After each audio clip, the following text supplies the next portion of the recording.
একটা শিশু বাবার সাথে হাঁটছে স্কুলের পথে, বাবার হাতের একটা আঙুল ধরে ছোট্ট হাতে। হঠাৎ বিকট শব্দ আর আগুনের ঝলকানি, শিশুটা ভয়ে চিৎকার করে, বাবার চোখে পানি। ছুটে আসে এক কামানের গোলা, লন্ড ভন্ড সব, বাবা শিশু সহ সব পুড়ে ছাই।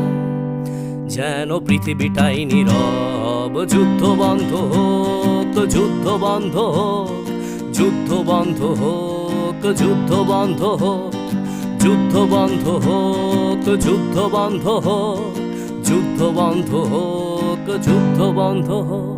আজ মানুষে মানুষে যুদ্ধ কেন মানুষেরই পৃথিবীতে? মানুষের প্রাণ কেড়ে নিয়ে নাকি মানুষই যাচ্ছে জিতে? ধর্ম কিংবা সীমানার নামে, ক্ষমতা কিংবা টাকা, মানুষের লাশ সস্তা ভীষণ অযতনে পড়ে থাকা। মানুষের হাতে